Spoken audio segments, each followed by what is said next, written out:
Hi, I'm Coach Corey Wayne, and this is my video coaching newsletter. And the topic of today's newsletter is going to be the secret to becoming well liked and popular. Well, I kind of talked about this in yesterday's free email newsletter, as long as the members area.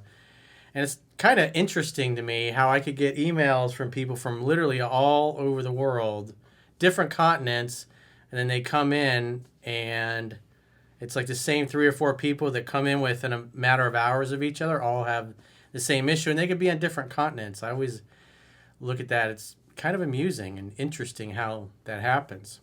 And so this particular email is from a guy who he admits he's a recovering nice guy. He's very successful. He's got a lot of achievements that he's accomplished. He's only 36. He's smart. He's successful. However, he says he's terrible at flirting. And while on dates, he typically will talk too much about himself and basically bore his dates out of liking him. So he says he sucks on first dates and he asks my opinion. So let's go through his email and see what's going on here. One thing I will say before I get into it is that one of the books I recommend in the recommended reading, if you go to my website on recommended products, I mean, it's old. It's over 100 years old at this point. It's How to Win Friends and Influence People by Dale Carnegie. Because really being well-liked, being popular in high school, when you think about it, if you're people that are popular in high school and everybody likes them, well, why is that? It's because that person makes them feel comfortable. They can come over and they're like, hey, what are you guys up to? What'd you do this weekend? Did you go to that party? Did you do this? Did you do that? And they're smiling, they're happy, they take a sincere, authentic interest in who you are. In other words, they're not talking about themselves, they're focused on you and asking you questions and what you've been up to. Obviously, you guys that are familiar with 3% Man know, like, when you're on a date, women should be doing 80-90% of the talking and you ask questions. Ideally, you want to ask the kind of questions that they would enjoy answering. You don't want to talk about the bad breakup that they just had or the marriage that imploded or whatever happens to be, or their custody issues. You want to focus on positive things, especially if she's had a recent breakup, because you want her to see and, most importantly, feel like you're a fun date and a fun escape from her life and her problems and everything else that's going on. And you do that by focusing on things that are positive, that are fun, that are light topics, no serious subjects, especially like talking about politics, other than maybe initially when you're vetting her. If you're conservative and she's a far left loon, probably better to get that out of the way and not waste your time with somebody. You want to make sure your goals and your values are aligned. That should be obvious. But any kind of topic that dwelling on over something negative or health problems or stuff you got going on, maybe you got elderly parents you're taking care of. It's like you want her to go out and have a good time, because what's most important with women is not what a great dude you are, how much money you have, how handsome you are. What matters most is how they feel about you. And so if you think about it, when you run into people you went to high school with or an old friend, how's the conversation typically go? Hey, how you been? What are you up to? What's new? How's the family? How's the girl? How's this? How's that? Still driving that car? Still working that job? How's that business going? You're asking them questions because you know them, you care about them, and you're curious as to what the updates are. And you're excited to listen. That's what's most important. Something I realized when I was younger, is because I tended to be a pretty shy person, was that I was really good at listening to people and facilitating conversation. Like I remember one time, this was like in the early 90s, I was in my early 20s, we were having a problem with our laser printer and we had network computers. This guy comes in to work on it, and I just happened to be in my office, and I had a big plan table in there, so I'm doing estimating, doing takeoffs on a project that we're bidding on. And this guy just starts telling me his whole life story, telling me about his wife and the problems he's having with her. And all I really started out was out because I was curious about the laser printer and, hey, what's caused this thing to go offline? What do you think it is? Asking for his expert opinion. And so he starts telling me about that. And because I was actually listening, because probably what happens most of the time when a dude goes to fix a printer or something like that, Most people are like, oh yeah, it's in the front, just go take care of it, and they don't want to be bothered. But because I was curious about the printer and why it potentially went offline, because I was also fascinated by technology, so I had an interest in it. And he was an expert. And so I started asking him about it, and he's showing me some things and giving me some tips, and now if it jams or this problem happens or that problem happens, what it means. And I just asked a handful of questions because I was really genuinely, sincerely curious about this. And then the guy proceeds to tell me his whole life story and all the problems he's having in his marriage. He's not sure whether he's thinking about staying with her or breaking up. Her sex life ain't very good. And this is my early 20s. I knew less about women at that point than he did, obviously. But just because I took a sincere, authentic interest in his expertise and his work, he's like, wow, this guy must like me. He likes listening to me. Let me bloviate some more. And it brought the walls down. And so he starts telling me other things that are going on in his life. And that's just something that I've always been good at. When I was younger, when I was in school, I'd ask girls questions without realizing that I was actually doing the right thing because I was curious. And then they would just, they would talk my ear off. I didn't know how to advance things beyond that when I was younger, but I was friends with a lot of the cute girls in school just because I liked asking questions. I was curious. I was interested in where they were at, where they were from, what they were interested in. If they were dating a friend of mine, I was curious what they liked and getting them to talk about it because I was interested. And if you go through How to Win Friends and Influence People, that's what it really boils down to. Taking a sincere, authentic interest in who they are as a human being. And like when you're out and you're socializing, one of the things that I did unknowingly that was really good, I talked about this yesterday, was that one of the things we would do at our keg parties in high school was I like to be hanging out where the keg was because that's everybody has to go where the beer is. And usually we had like one keg at a time. Maybe we'd have two kegs if it started floating. And I would just be sitting there pumping the keg up, making sure there was plenty of pressure, and pouring the drinks for everybody, like a bartender. Hey, what are you girls up to? How'd you do in that test the other day? What do you think of so-and-so? Talking about the teachers or whatever. And the girls would just chit-chat and share a bunch of things. And it was a great way to meet people, even people that I went to school with. And maybe they sat across from me in a class, and I didn't really have time to talk with them one-on-one, but just asking them questions about a class we had or how they did in a test or whatever. And I didn't really have much to say because at the time, I didn't think I had much to say. But what was always interesting is that everybody was always excited to talk to me. And that's part of how I became good friends with one of my best friends who was probably the most popular guy in our class. And his mission in life is, I just want to have a good time. He's always the life of the party. He wants to have fun no matter what. He's not into drama. He's not the type of guy who goes out and gets drunk and wants to start fights or anything like that. Sometimes he drinks a little bit too much. He says things. Sometimes just to challenge people and fuck with them a little bit. But he can always tell when he takes it a little too far. He says, hey, I'm sorry. I'm drunk. I've got a buzz. I'm just being a jackass. Don't mind me. I apologize. I didn't mean to upset you. Let me buy you a drink. And he's always great at diffusing situations as well. And like I was talking about yesterday in one of the videos, one of the things that they do in their neighborhood, they moved up there because from South Florida about 15 years ago, during after the last crash happened, moved in this really nice neighborhood. And he'd see people out cutting their lawn. He'd walk over, hey, he'd introduce himself, start asking them questions, what they do. He'd tell them about himself and his wife and his kids. And hey, we're grilling out tomorrow. We're having some kids and friends over. You guys should come over and hang out. And they'd come over and they'd hang out and they'd be grilling out and they would project a movie onto the side of the wall of the garage, and they'd have tables set up and games and stuff for the kids, and the kids would be playing so the parents could keep an eye on them. And the parents are drinking, eating, having a good time. It's just basically like a neighborhood party. And every weekend, everybody's over at their house grilling out and hanging out. They literally know everybody in the neighborhood. They got a golf cart. They drive around. They're always waving to their neighbors. And, it's kind of like old school, the way things used to be where you kind of always knew your neighbors. And it's just because they're friendly. They're outgoing, and they're happy to engage and invite people to come over and hang out and join the party. Because, again, his whole thing is, I want to have a good time. I want to enjoy my life. And when we go out and we hang out, he's just, hey, where you guys from? What are y'all up to tonight? Are you from down here? Or are you on vacation? And they go, oh, we're on vacation. Or, oh, no, we live down here. Oh, what do you guys do for fun when you're not hanging out here?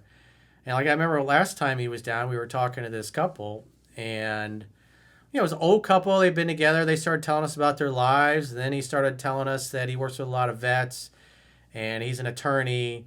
And one of the, he works with helping the veterans get their benefits. And a lot of them that have benefits that have that need medical issues or whatever, maybe they got PTSD or they're suffering from depression. They don't want to go to the VA and tell them that because the biggest thing they're most concerned about is losing their guns and their gun rights. Because if they got mental health issues, oftentimes it gets reported and then they're not able to pass a background check anymore and they don't want to get their guns taken away. And so they'll suffer in silence because the number one most important thing to them is their gun rights, especially guys from the special operations community and stuff like that. And he really went through a bunch of cases and, situation where guys were really ill and they had kidney problems or this or that. And so they're not getting medical help because in other words, they would rather die than lose their gun rights. And that should tell you something about those guys and how they think about our country. But it was a really interesting conversation because the guy's doing really great work. And they were older. They were he's like 75, 80 years old. And you think, yeah, guy should retire and do nothing. But he's so passionate about it and he loves the vets so much that it's like his passion and his calling. And even though he should be, chilling on the beach, enjoying himself, he spends a large part of his life serving other people. And it was a really interesting conversation. And because you never know who you're sitting next to or who you're talking to. And just taking a sincere, authentic interest, whether it's your waiter or somebody waiting tables, your bartender, and just asking people questions. And if you've been the kind of person that's never been very outgoing, wherever you go, you should engage people in conversation, even, if you're just in an elevator ride for 30 seconds. Practice that. Take a sincere, authentic interest in other people because that's what disarms people. I used to teach sales to all of my agents, my mortgage brokers, and my realtors, especially people that came right out of college, and teach them how to create rapport. We used to do what was called a buyer's consultation with our buyers, and I made it the point. It's like, you're not selling them a mortgage or a house. You are trying to become their friend, and once you are friendly with them and they like you and they trust you, then you can focus on the mortgage product and the real estate. But first and foremost, the most important thing is you got to create rapport. Because if they don't like you, they're not going to trust you. And if they don't trust you and they don't like you, they will not buy anything from you, even if you got the best deal in town. So first and foremost, spend the first half hour, 45 minutes just talking to them, asking about their kids, their family, what they do for a living, things they do for fun, where they grew up. And it's totally disarming. People are coming to a sales pitch and their guard's up and they're already distrusting. And instead of talking about mortgage products, then what happens is that you watch them, a guy comes in, he's got his arms crossed, he's got his glasses on, his legs are crossed. You can tell he's not really open to you. And you just get him talking about himself and his wife and his kids and his business and where he went to school and the teams that he loves. And you notice that the legs uncrossed, then his arms uncover his emotional center. He takes off his glasses, lays them on your desk, and he gets real comfortable. And after you spent, 20, 30 minutes listening to him, he says, well, I'm sorry, I've been talking so much. Well, tell me a little bit about you. And then the law of reciprocity turns around, and now he wants to know about you. And then so you spend some time telling him about you and some of the same things, where you're from and all that kind of stuff, your family, friends, whatever, where you went to school, what you love doing for fun. And then you can go into your sales pitch and talk about facts and figures. And by then, you're not the salesperson that's trying to take advantage of them, and everybody has their guard up naturally. Now I'm talking to an old friend, somebody I feel like I've known forever. And sometimes they would say that, God, I feel like I've known you forever. And so their guard's down and they trust you implicitly. And they'll even say things like, I just trust you. I know you'll take good care of me because you made a friend first. And when I would have, sales agents, because this would pretty much happen with all of them, they get really good. They get a bunch of deals in the pipeline. They make a bunch of money. And then what happens? They get really busy. They start cutting corners. Instead of doing an hour and a half, 2 hour buyer's consultation, they're doing it in like 30 minutes. And then all of a sudden, they're having all these buyer's consultations and nobody's buying from them. And some of these people are disappearing, ghosting them, or deciding that they go with another realtor, another mortgage broker. And then now that all their closings happen, they spend a lot of their money. And then they got their rent coming up and they got nothing in the pipeline. They sit down and they go, well, tell me about your buyer's consultations. And every single time, well, I cut the corner because I didn't have time and I had this appointment and that appointment. Well, I'm so busy. I was like, the fundamentals are the fundamentals, my man. You got to get back to the basics. And I get them back on track. I point out how they got to spend the time creating a rapport because that's everything. You don't take the time to create rapport, you're not going to get a sale. Or you're going to only convert like 10% of them.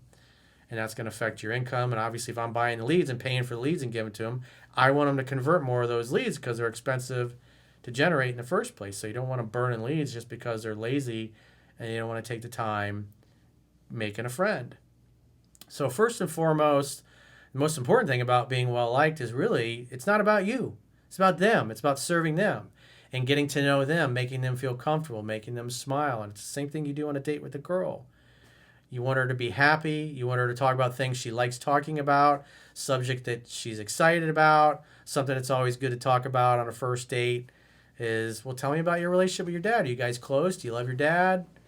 Would you say he's your rock? And if you start hearing things like, I hate my father, he's a narcissist, he's an asshole, I haven't talked to him, or I never knew my dad. It's, girls that come from broken homes typically, most of the time, are just not good women to date for a long-term relationship. Not in all cases, but in most cases, like you guys have been following me for years, when I go through these emails, guys that are having the biggest problems, it's always with a chick that comes from a broken home and doesn't have a good, strong, masculine father in the background. That's just a fact of life. If the dad's a beta male and everybody walks all over him and nobody respects him, she grew up not respecting her dad, and she doesn't respect men in general, and obviously she's not going to respect you. But for the most part, it's, just getting a girl to talk, taking a sincere, authentic interest. You don't really have to do anything. And most guys that don't understand this go out on dates and they're terrified. Like, what do I talk about? What do I say to her? It's not what you talk about or what you say to her. You want to get her to talk because that makes her feel like, oh, wow, this guy really cares about me. Because women understand when a man cares, he asks questions. If he doesn't care, he doesn't ask. And so if she's hot and all you're thinking is you want to bone her and you start talking about yourself, like this, looks like what this guy tends to do. He starts talking about his accomplishments. He's a little nervous. I did this, I did that. By the end of the date, the girl thinks this guy's selfish. He just talked about himself the whole night. He never asked me one question. He didn't even care who I was or where I was from or what I was interested in or what I was looking for. It was all about him. And then I don't want to go out with him again. So it's the most important thing is, and what makes this easy is you just got to take a sincere, authentic interest in the person that you're sitting across from. If you really like her, if you're really interested in her and you're fascinated by her, you're going to be asking questions. You're going to be really curious. What do you really want to know about her? What makes her tick? What are her dreams? What are her hopes? What are some of her best memories? What are her best friends like? What kind of things does she do for fun when she's not working? Because again, if you're talking about things she likes and she enjoys, you're gonna elicit good, happy emotions and feelings in her. And she's gonna associate being with you with good vibes and good feelings. If you're talking about things that are a drag and you're getting her to drone on about all the guys that dicked her over because she just had a breakup, and you get her talking about one bad relationship after another, you're making her feel all of those negative feelings, and she's not going to want to go out with you again because you made her feel the same way that all the bad ex-boyfriends made her feel. Whereas if you let her talk about that for a little bit and then you change the subject to something else that's more positive and more fun, she's going to have positive feelings and emotions towards you. So the most important thing is whoever's asking the questions is the one running the conversation. So as the man on a date, to take all the pressure off yourself, just focus on getting her to talk and be interested in what she's got to say. That's assuming she is interesting, because sometimes you'll go out on dates and some women are just fucking boring. You don't like listening to them. They're hot, but other than that, they got nothing going on between their ears. So he says, "Hey, Corey, first off, I'm a big fan of your work. Thank you so much. So I found you 6 months ago after I got dumped by a girl I was really into. Looking back, it's comical how many mistakes I made straight out of your stuff. I was the nice guy. I came off as totally weak. It's funny because it's not really my personality. Yeah, because you're more focused on seeking her approval and getting her to like you, and you're worried about what she thinks about you. Instead of, it's a process. The process is laid out in the book, and if you're new here, the book is free to read at understandingrelationships.com. Just subscribe to the email newsletter. You'll see the email sign up box as it'll open up as soon as you land on the website, and you can read the book. So there's a process you take women through, and the process is designed to bring out the best in the best and to bring out the worst in the worst so you can dip if they're a little nutty or you don't click or whatever it happens to be. And so it's a process of causing women to feel safe, to feel comfortable with you when you go for the kiss, when you go to seduce them, what you do on dates, what kinds of dates you do, where you take them, how to know when to move forward, how to know when to back off. And so what the woman experiences is just her feelings continue to go up, and it's like a love story for her. It's like something out of a movie. And all she knows is that she feels amazing. So that's what you want to do. You want to elicit the good feelings. He says, some bio on me. I'm 36 years old. I live in my own one bedroom in Manhattan. I'm an airborne ranger in the Army Reserves, Bronze Star recipient from a combat deployment in Iraq.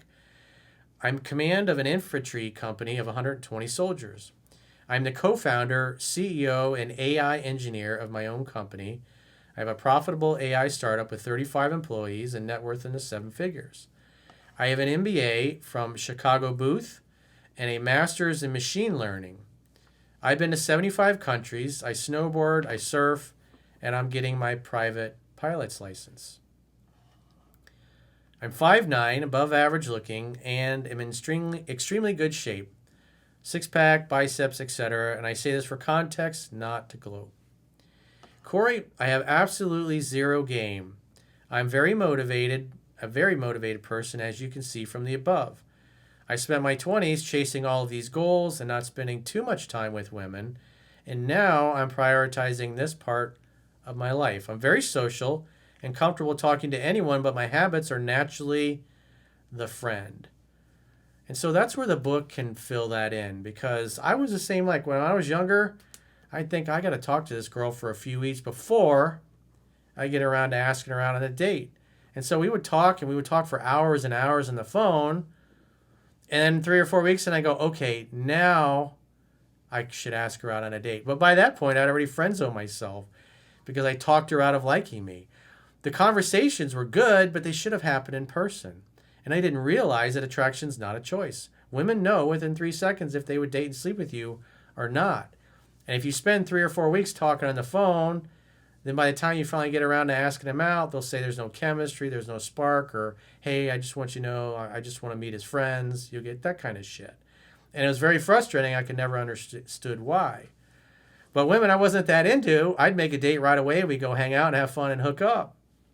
And I couldn't understand why the girls I really liked weren't that into me, but the girls I was like, were all over me. And it's because I treated them completely differently. And obviously, you're doing the same thing.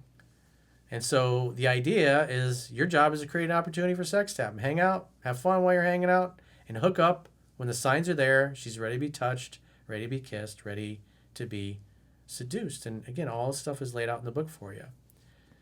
So you just got to take them through the process, because the process stimulates their emotions. It makes them feel safe and comfortable. And typically, most women in the West take about 4 or 5 hours on a date before they'll be ready to sleep with you. Most women sleep with a guy by a second or third date, and that's why you go to 2 or 3 different places on your dates, because it speeds up the process of creating rapport and making them feel safe and comfortable with you, and like you've been out on a bunch of dates already, and like they'll feel like, oh, I feel like I've known you forever. Because when they feel that way, all the resistance drops, and they just let you have your way with them, which is really nice. It makes it very easy. It's like they just open the door and all you got to do is walk through. He says, I spent my 20s chasing all these goals and not spending too much time with women, and now I'm prioritizing this part of my life. I'm very social and comfortable, but my habits are naturally the friend. I'm hardwired to see a goal I want and go after it and achieve it. And with women, this always comes on too strong and pushes them away. Yeah, the interesting thing is, in the high achieving masculine world of making things happen in business, if somebody's not super excited, you keep the pressure on. You keep moving forward until you convince them to give you what it is that you want. You got to be a little aggressive. But with women, you really have to kind of back off and facilitate making it easy for them to talk and open up to you. Because as they do that, it disarms them. It makes them feel like they're talking to somebody they're already close to. And once they start feeling attraction, they play with their hair, they touch your arm, they lean in too close, their knees are pointed towards you, they bump into you as you're walking down the street, they stand too close to you or they're bumping you or touching you. They always find reasons to get near you. And then you can do the kiss test. And if she looks at your lips while you're doing the kiss test, well, obviously she's thinking about kissing you. Then you can kiss and you can make a move and then invite her back to your place to finalize the seduction. It's just a nice, easy process that for her, it just looks like and feels, most importantly, like something out of a movie. So when this is another reason why I say you got to read the book 10 to 15 times so you know the process backwards and forwards. You don't have to think about it, especially if you're a guy like this dude and you're always overthinking things. But if you understand the process that you take women through, it takes all the pressure off and the fear of like you have to perform. So in this case, it's really about her, getting her to talk and open up and feel comfortable, and then you escalate things as her level of comfort and attraction rises. He says, so this is me participating in my own rescue. I'll get better at this. I know I will. I've gotten better since following you already. I've read the book 3 times, and I listen to a video of yours every morning. The phone is for setting dates. Always have a plan and lead, etc. I still suck at first dates, though. Well, again, the process that's laid out in the book, and once you learn that and you memorize it, you don't really have to think about it anymore. It just comes off as natural, and you give women the experience like being in a love story out of a movie. I'm smart and interesting and always want to talk about these topics I like, but they are so not sexy, and I end up just describing stuff I've done when they ask about it. I'm not flirty at all. Well, 90% of the time, you're the charming James Bond, as the book says, and 10% of the time, you're kind of breaking their balls and teasing them a little bit, like a bratty little sister. I've gone on mostly dates off of dating apps. They are bad, I know, but in New York City, it's a major source for meeting people. Well, again, that's the way I would look at dating apps. It's just a source of leads, and you need leads because you need to practice. The only way you get better is to practice the things that are in the book, meeting women face to face. I honestly just need help in the charisma side. I feel like I'd be a catch for any of these girls if I can get past the first 2 date part where I stink. Well, again, if you do the things I've just spent the most of this video talking about, it'll be really easy. Because right now I can tell you're in the mindset of how do I get these girls to like me? When in reality, what you should be focused on is making them smile, making them laugh, making them feel comfortable, and asking them things that they really enjoy talking about. Because that's what's disarming. That's what causes the attraction to grow. That's what gets her turned on. Because it makes her feel like you really care about her. Because if you care about her, you're going to ask and you're going to want to know. And if you don't, you won't ask those things. You'll just talk about yourself. Also, I'm pretty conservative like yourself, which limits the options in New York City. There are plenty of girls, don't get me wrong, but I do get asked my politics as a deal breaker often. Those girls are saving me time, make my dick hard, not my life hard. Hey, I'm with you. I mean, especially this day and age, people on the left just get absolutely fucking triggered if you're on the right, and they react the same way they see people on TV reacting, which is not too good. They get really upset. They get really butthurt. It is what it is. It's better to date somebody that shares the same goals and values. Would love some advice. Honestly, it might just be better to do a coaching session. Let me know what you think. And thanks for all your help. Well, if you do the things that I suggested, then your dates will go much better because you don't really have to be good at flirting. you have to be good at listening. That's really what it boils down to. Being a really good listener, taking a sincere, authentic interest in listening to her, and asking the kind of questions she would enjoy answering, and for the most part, shut your mouth. The only time you're going to really talk about yourself is if she asks, which is another thing right out of the book. Women want a guy that's a challenge. They want to have to work to get to know you. And so instead of volunteering things as if you have to prove yourself to women, let them ask. If they don't ask, they don't know, and it helps you remain mysterious. Especially with your background, you really kind of are like a James Bond type of dude. You're a dangerous but kind man. And so when she finds out, yeah, I'm in the special forces, and you say things like that, and she's going to be curious about that. But you'll tell her a little bit of information, just enough to give a good response, and then you're going to turn right around and ask her another question. And that helps you remain mysterious. So the only way she gets to know you is by asking you questions instead of you volunteering everything about yourself. And if you do that, your dates are going to go a lot better. And if you want to book a coaching session like you mentioned here, you can go to understandingrelationships.com, click the coaching tab at the top of your screen on any page of my website, and book a coaching session with yours truly. If you haven't already signed up for our exclusive premium members-only content, in the video description is video. There are links to join on YouTube, or you can join on Spotify, or our website, understandingrelationships.com. Just click the plans tab when you get there. You can do a 7-day free trial to check out all the great content you get for your money. And if you choose an annual plan, you can get a 25% discount at the end of the 7-day free trial. So go to understandingrelationships.com, click the plans tab, sign up for a free trial today. And until next time, we'll talk to you soon.